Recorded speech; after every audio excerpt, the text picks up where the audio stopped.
Welcome to this episode of BizTakeouts, Bizcommunity's sound-bite-sized news to go, made possible by Think Digital Media, a digital advertising publisher specializing in reaching South Africa's informal sector. I'm your host, Angie Lawrence, and I'm excited to welcome today's guest. Janine Rebello is the CEO of Township Specialist digital media channel Think Digital, and today we'll be discussing the effectiveness of marketing campaigns in the informal sector. Welcome, Janine. Thank you, Angie. Glad to be here. So Janine, tell us a bit about the township economy. Why is it so largely untapped and misunderstood? Well, it's seen as an informal sector, or it's known as an informal sector. And I think it's untapped because there's not much data available about the sector. And one can imagine, it's very difficult to have any kind of formal analytics. We've got some from Statistics SA, but, deep customer and consumer insights, quite difficult in this environment. But having said that, it's definitely a growing environment, 14% year on year.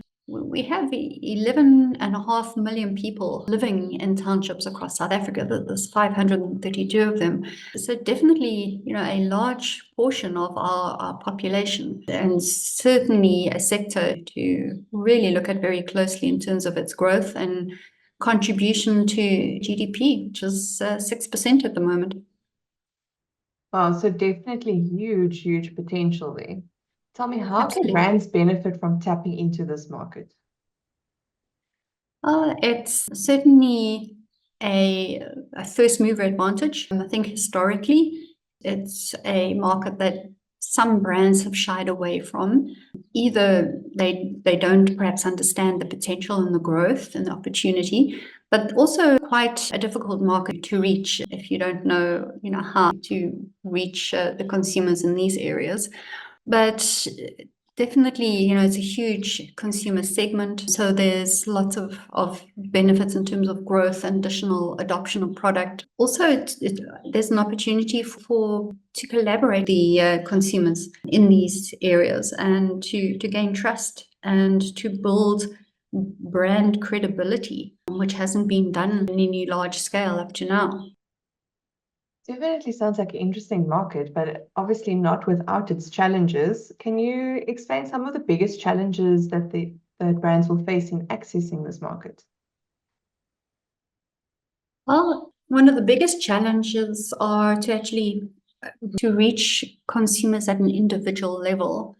There has been marketing in the past, very traditional marketing where it's billboards, large out-of-home deployments, but this is normally transport hubs and in certain public areas.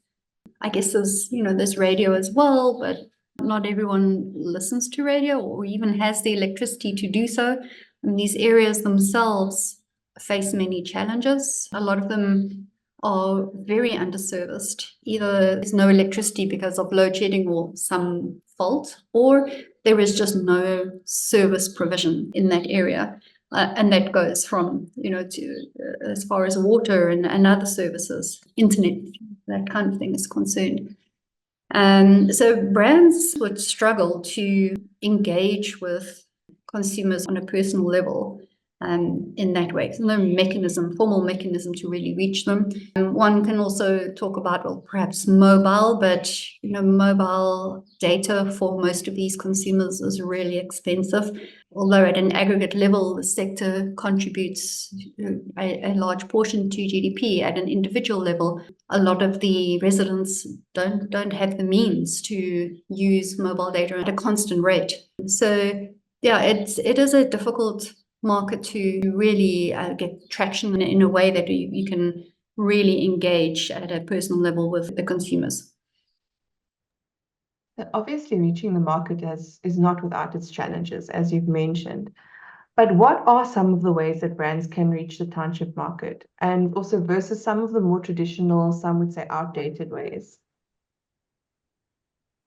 So we've seen a strong trend, especially since COVID. And I think COVID forced and sped up the trend to digital marketing. So that is a really good way. That, as I said before, not all of the residents have data or access to mobile data. And then there is quite an effort from the telecommunications industry now to bring fiber into townships, and we are seeing a number of projects that provide low-cost connectivity into townships. But this still carries a cost, and sometimes it's a decision between, buying food and buying internet. So, digital marketing definitely has an advantage in that there is that personalized engagement and individual sort of share a voice, if you will, where you can capture the consumer's attention, but very often not the means to reach them. Unless, of course, it's a free digital platform, then perhaps that's a bit different. The traditional forms, outdated perhaps, but definitely print. We've seen a reduction and turn down in print. Billboards, I guess, will always have their place, but as I mentioned before, that they're not very personalized. So, those two methods are not necessarily the most effective. I mean, obviously they're still being used, but definitely digital and making use of new technologies, digital marketing is highly effective at an individual and personalized level. Thank you, Janine. And I think Digital Media, you've developed a platform called the Think Zone platform. Can you tell us how that serves brands reaching the market? We created the platform with the objective of removing all barriers to adoption in mind. And we've made it very easy to use. It's a free connectivity platform, free Wi-Fi, free internet, and that is largely deployed in South African townships. So we've got about 1 million people using this network in any one given month. And brands that use a platform benefit immensely in that community then sees the brand as sponsoring this free connectivity. They see brands that are prepared to invest in their community. And it's not just a pure transactional marketing activity. And the communities really, we find that brand affinity increases and support increases for those brands that are prepared to invest in community and show interest. So we saw this with one brand, if I can mention the name, in a campaign a few years ago. That brand being Raid, the bug spray. In the particular community that we did a survey in, they weren't aware of the brand before. I had never heard of it. But after the campaign, I mean, we had a bit of a sports day and we were sponsoring some activities. And some of the community members came up to us and said, well, they wouldn't buy anything else. Raid invested in their community. They gave them free connectivity. And essentially brought them into the digital economy in that way. So because of this investment, and they had free Wi-Fi, free connectivity, something they'd never had before, they were really ambassadors for the brand. And we even found a few of them wearing branded T-shirts. We didn't provide those T-shirts, but some of the community members had Raid T-shirts on that they felt so strongly about the brand investing in their community. Well, it's always a nice way of seeing the success of reaching the market. But what are some of the ways that you usually measure success in reaching this market?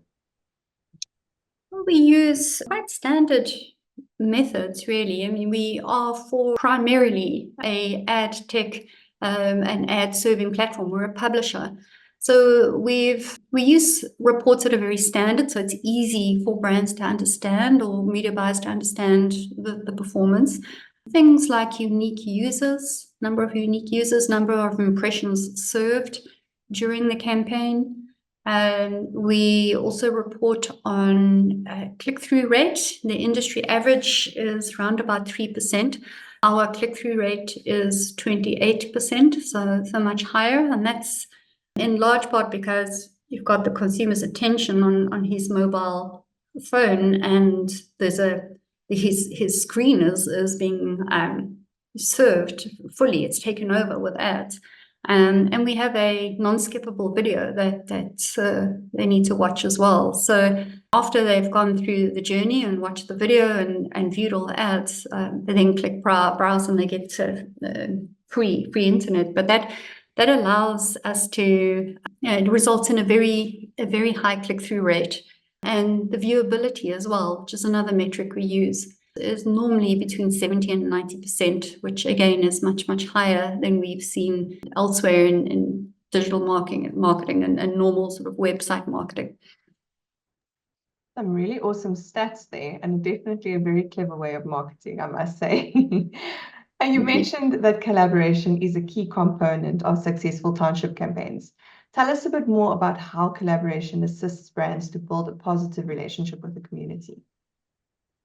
To give an example, and we have community development officers in the communities all the time. You need to really understand the struggles and the concerns and the preferences of the community. We always keep a very close relationship with the communities that we serve.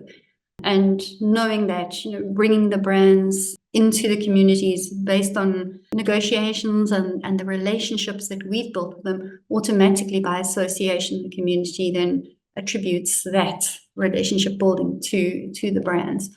Understanding their behavior as well, these areas, their behavior and their preferences, very key. I mean, you'll know that they prefer to shop where they live. Transport is a big cost for them. They normally will go to a spaza to buy daily essentials. And so knowing all of those habits makes it a lot easier to target and to create the right profile and the right campaign for these kinds of consumers. Thank you so much for that insight, Janine. Last but not least, how can listeners get in touch with you? Well, they can reach us on our website. So that's thinkdigitalmedia.online. And we have a contact form, a button right at the top right-hand corner. It's just a contact form. If they fill that in, we will be